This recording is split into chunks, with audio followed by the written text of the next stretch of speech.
বাংলাদেশে বসবাসকারীরা আত্মীয়দের জন্য উদ্বেগে ভারতীয়রা।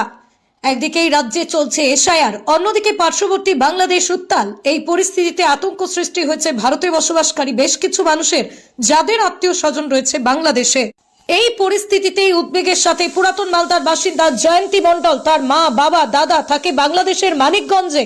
পরিবারের সাথে সাথে কথা বলার চেষ্টা করছেন। বাংলাদেশিদের পরিস্থিতি নিয়ে রীতিমতো উদ্বেগ প্রকাশ করছেন তারা।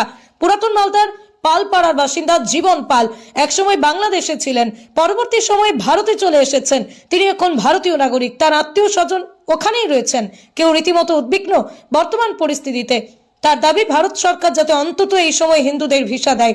বিজেপি উত্তর মালদা সাংগঠনিক জেলার সভাপতি প্রতাপ সিংহ বলেন, এইসব মানুষদের নাগরিকত্ব দেওয়ার জন্য সিএএ করেছে বর্তমান কেন্দ্র সরকার। যারা বাংলাদেশ থেকে এই পরিস্থিতিতে আসবেন, ভারতে থাকতে চান, তারা সিএএ তে আবেদন করুন, আপনাদের নাগরিকত্ব দেওয়া হবে। তৃণমূল কংগ্রেসের খপ্পরে পড়বেন না। বিজেপির জুমলাবাজ পার্টি পাল্টা কটাক্ষ জেলা তৃণমূলের মুখপাত্র আশিস কুন্ডুর। বাংলাদেশে আমার মা, বাবা, মামা, মামি, মামাতো ভাই, পিসি, আমার প্রচুর আত্মীয় স্বজন আছে বাংলাদেশে। ফোনে বিগত রাত্রে গত রাত্রে আমার দাদা আমাকে ফোন করেছে, যেটা ফোন করে জানতে পারলাম আমি যে ওখানে নাকি ভীষণ খারাপ অবস্থা, জায়গায় জায়গায় আগুন জ্বালিয়ে দিচ্ছে, হিন্দুদের ঘর দুয়ার থেকে জিনিসপত্র নিয়ে যাচ্ছে। যারা মেয়েরা ধরেন, একটু কি বলবো আর আপনাকে, যে সমস্ত মেয়েরা উপযুক্ত তাদেরকে মনে করেন ঘর থেকে বের করে নিয়ে চলে যাচ্ছে। কোনো মেয়েদের তো কোনো সুরক্ষা নাই, ছেলেদেরকে বিভিন্ন রকম অত্যাচার করা হচ্ছে।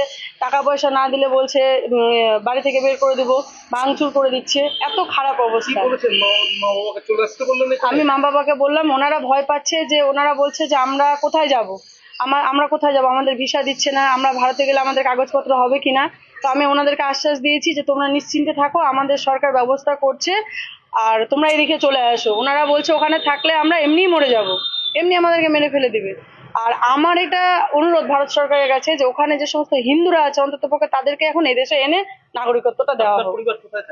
বাংলাদেশের মানিকগঞ্জ, ঢাকা ডিস্ট্রিক্ট মানিকগঞ্জ। ঢাকাতে আমার মামারা থাকে, মানিকগঞ্জ আমার মা বাবা থাকে। আপনার নাম? জয়ন্তী মণ্ডল। জুমলাবাজ পার্টি।